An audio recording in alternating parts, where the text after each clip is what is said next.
Olá, turma, tudo bem?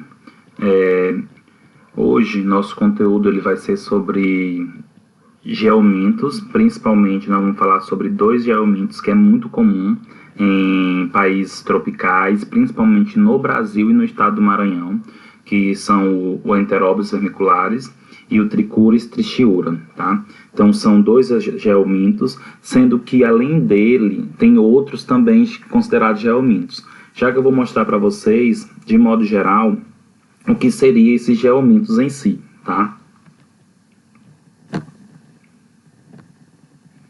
Primeira coisa, para nós compreendermos geomintos, né, esse conceito, essa nomenclatura, essa classificação, porque assim, gente, lembra que todos os parasitas, de modo geral, eles têm um ciclo biológico, eles têm um ciclo evolutivo.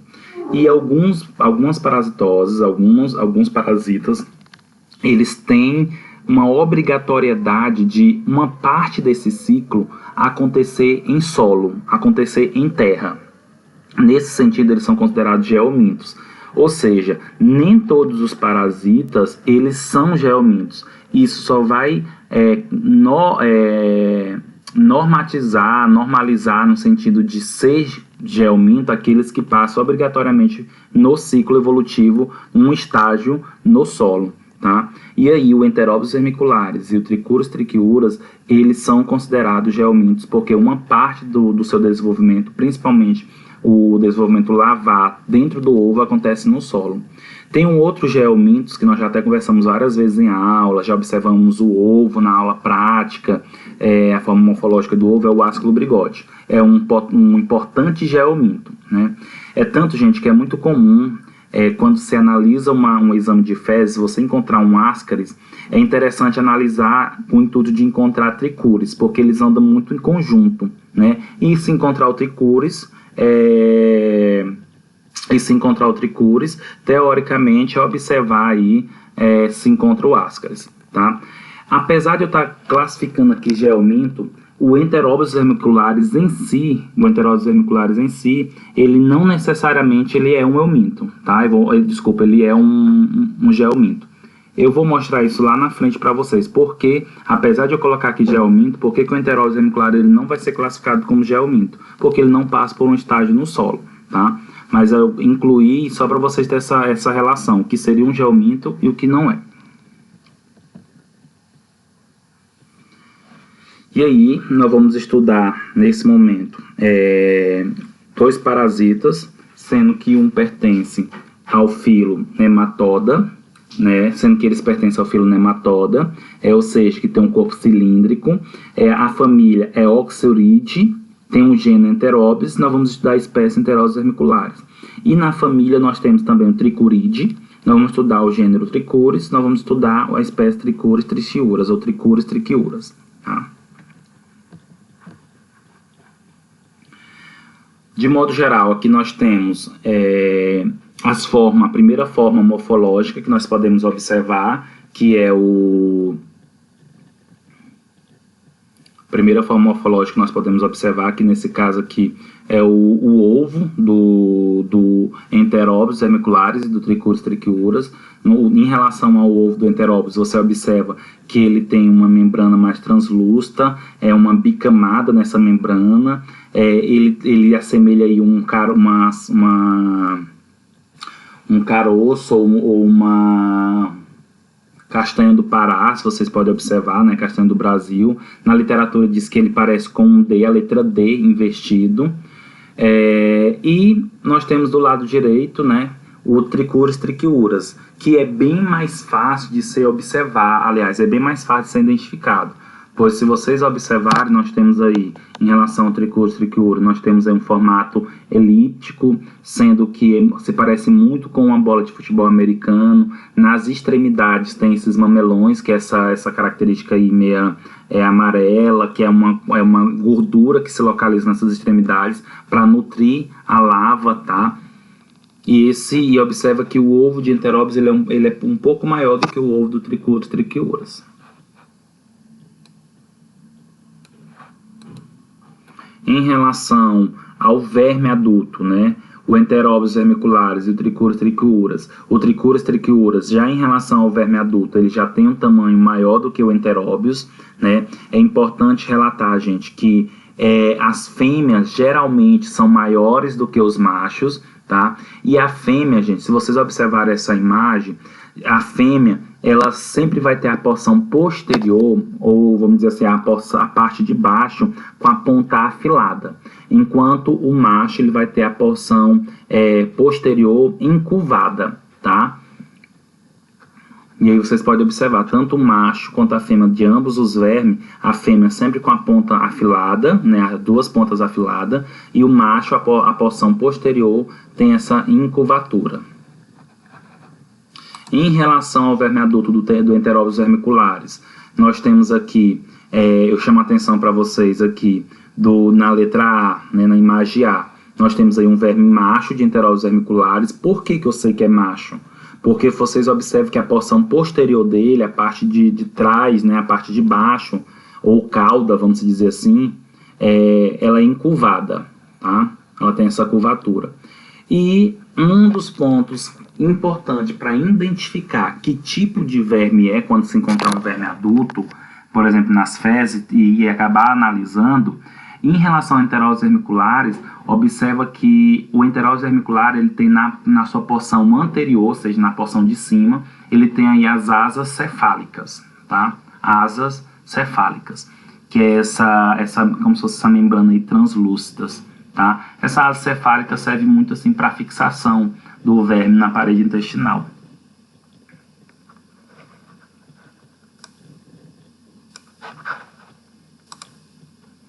Em relação ao Trichuris trichiura, nós temos aí na imagem A tanto o verme adulto macho quanto fêmea.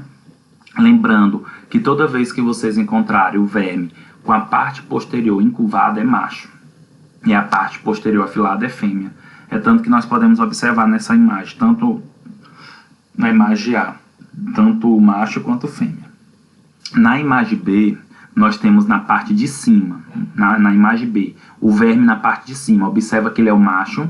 Por que ele é o macho? Porque a parte posterior dele está encurvada, enquanto o verme de baixo é a fêmea, porque a parte posterior não está encurvada, tá? É afilada. Além disso, gente, o Trichuris trichiuras ele é conhecido como verme do chicote ou verme chicote, porque ele tem uma parte que é a posterior mais grossa e a parte anterior que é que é uma parte mais fina.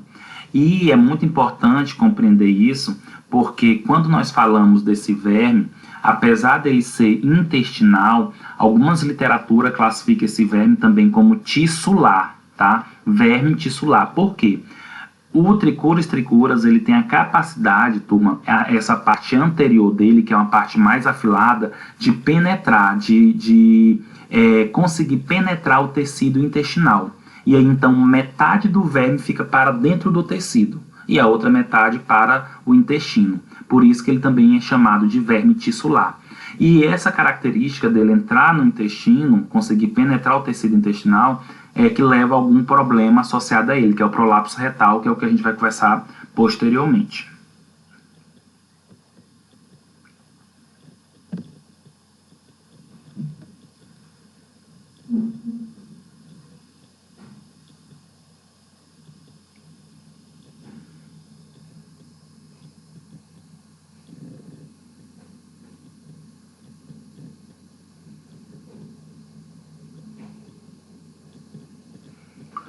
E nesse slide nós temos, turma,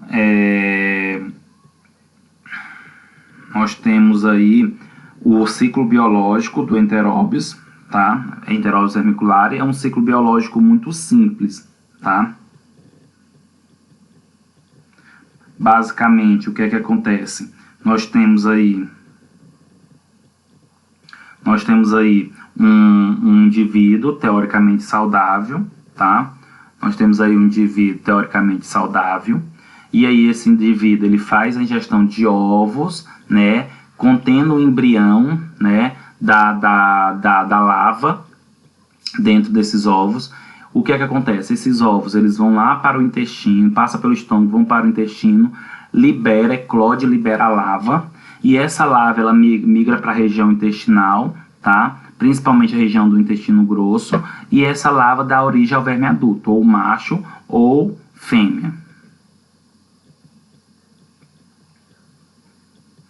E depois de geralmente 3, 4 meses, esses ovos eles podem ser liberados pela fêmea, tá? E é muito comum esses ovos serem encontrados na região perianais, tá? Gente, literalmente essas larvas que levam a maturar, essas larvas que é a região, a parte infectante, né, dentro do ovo, elas demoram só de 4 a 6 horas para se tornar literalmente maturas para poder levar a infecção. Então é muito simples. Observa, gente, que em nenhum momento eu falei que esses ovos eles precisam passar pelo solo para sofrer maturação. Nesse sentido, não há necessidade, não é considerado um geominto, tá? O enteróbio não vai ser considerado nesse caso um geominto. Como é que ocorre a transmissão do enteróbio vermicular? Pode ser através de heteroinfecção, tá? Pode ser através de transmissão indireta, autoinfecção externa ou direta, autoinfecção interna ou retroinfecção. Vamos entender cada processo desse. Quando eu falo em relação a heteroinfecção, eu estou me referindo quando os ovos presentes em poeira ou alimento atinge um novo hospedeiro. E geralmente esse ovo é de um outro hospedeiro, de um outro paciente. Exemplo, um paciente defecou e aí tem ovos de enteróbios. E aí esse ovo de enteróbios, através de alimentos, poeira, contaminou uma outra pessoa. Isso é chamado de heteroinfecção. Também pode ser chamado, gente, de primo-infecção, tá? E aí nós temos a transmissão indireta, que é quando os ovos presentes na poeira ou alimentos atingem o mesmo hospedeiro que o eliminou. Nesse caso, por exemplo, imagine o professor Hélio infectado com enteróbios vermiculares.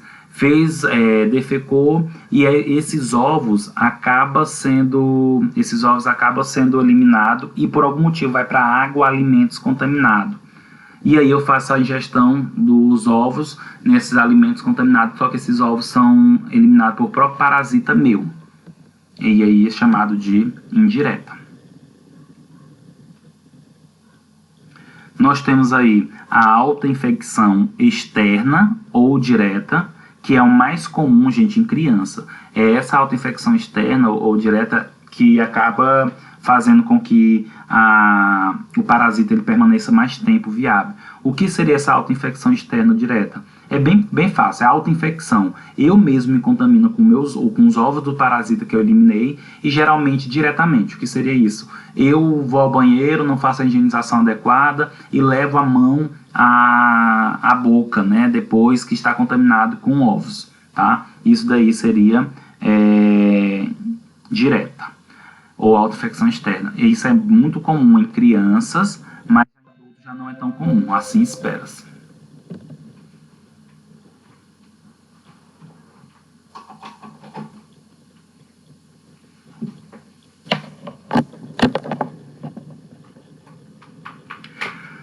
Autoinfecção interna, tá?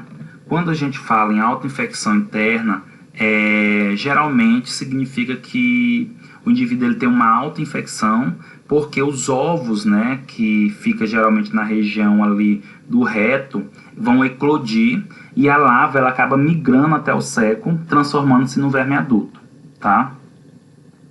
Já isso é autoinfecção interna, então o ovo fica num reto, ocorre a eclosão desse ovo, libera a larva sobe e ela dá origem ao verme adulto. Já a retroinfecção, gente, é quando as larvas, os ovos vão para a região perianal, ou seja, região externa, e aí esses ovos eclodem.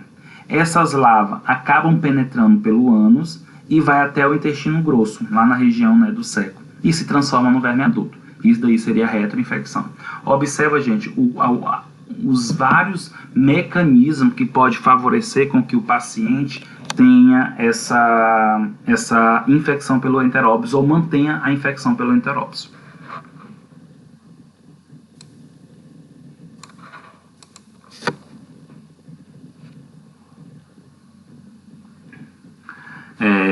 Gente, geralmente pacientes adultos têm um parasitismo despercebido, né, assintomático.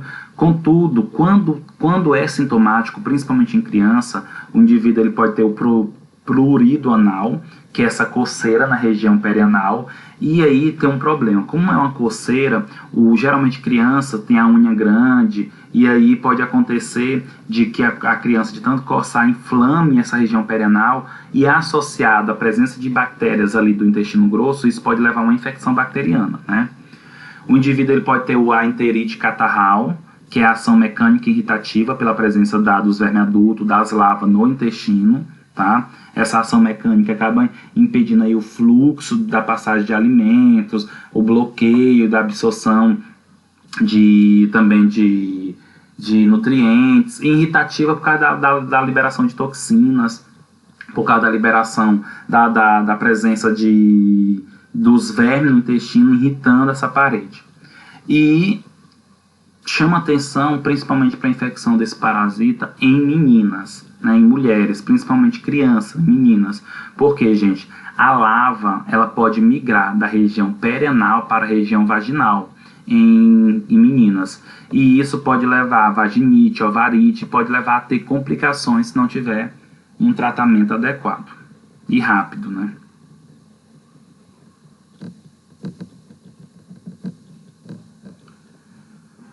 Vamos falar agora, gente, do Trichuris trichiuras, tá? O Trichuris trichiuras já é um geominto, vou explicar agora por quê. Imagine só um paciente que ele está infectado com o verme adulto, né? O macho e a fêmea do Trichuris trichiuras. Eles vão copular, a fêmea vai ovipor os ovos. Esses ovos, gente, eles vão para o meio ambiente. Esses ovos, eles não estão embrionados, né? Quando os ovos eles estão nas fezes, ainda não está desenvolvido o embrião.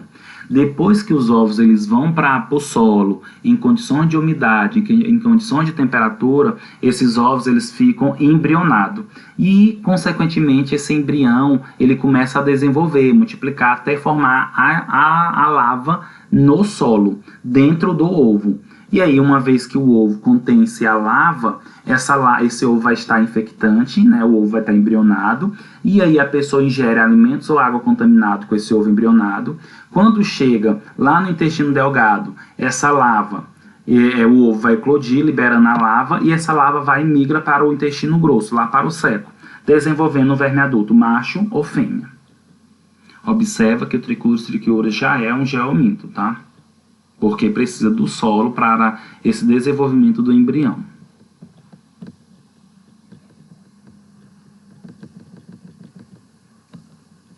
A patogenia, em muitos casos é assintomático, principalmente em adultos, tá? E quando sintomático, o paciente ele pode ter dores de cabeça, dor epigástrica e dor no abdômen, diarreia, náuseas e vômitos. Além disso, pode ter diarreia com muco e sangue, que nós chamamos aí de disenteria, tenesmo, né? E ele vai ter muito tenesmo. Tenesmo, gente, é a contração involuntária do intestino. Por exemplo, é uma vontade que o indivíduo tem de defecar, mas não consegue defecar, mas é só as contrações. E isso acontece, gente, porque lembra que eu comentei que o verme Trichuris trichiuras, ele é um verme tissular, ou seja, ele consegue penetrar nas células intestinais. E isso leva a um processo inflamatório, isso leva a um processo de movimentos peristálticos, tá? O indivíduo pode ter anemia e, sem dúvida, a complicação do Trichuris trichiuras é o prolapso retal, tá? É o prolapso retal, enfim. E, dependendo da evolução desse prolapso retal, gente, é necessário fazer o uso de cirurgia para reparar esse reto aí, tá? O diagnóstico clínico e laboratorial é inespecífico, tá? Ou seja, tem até como a gente suspeitar, mas geralmente quando está bem em estágio mais um pouco avançado, por exemplo, tem como você observar a região anal do paciente e verificar se tem prolapso retal e verificar se tem a presença do parasita ou não. Como também do Trichuris trichiuras, né? Mas como também no enteróbios. Geralmente à noite a criança ela começa a coçar a região perianal. Se você abrir as nádegas, pode observar a lava, né, na região perianal. Só que, de modo geral, quando você pensa nos sinais e sintomas, acaba sendo inespecífico.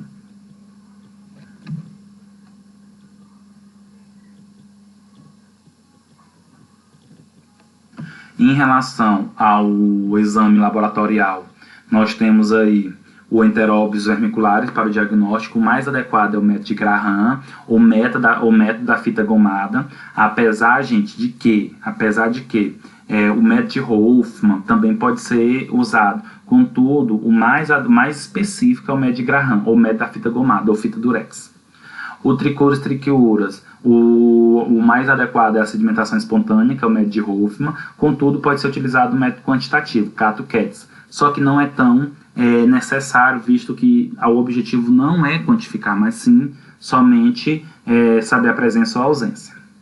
Em relação ao tratamento, geralmente se utiliza os fármacos, o que são os benzimidazóis, albendazol e mebendazol, ou outras drogas, como o levamisol, palmoato de pirantel e ivermectina.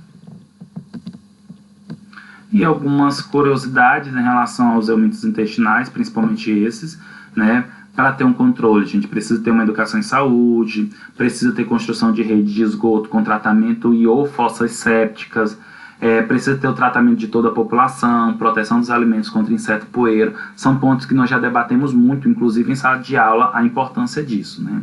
E curiosidade é que é muito utilizado, gente, plantas medicinais com ação antihelmíntica, né? Um exemplo de planta medicinal, nós temos aí, por exemplo, o mastruz, a semente do mamão. E contudo, gente, não é tão adequado utilizar isso quando você tem uma alta infestação, tá? Aí é interessante utilizar literalmente fármacos mais agressivos, sintéticos em si, tá? Turma, fico à disposição para qualquer dúvida, só entrar em contato.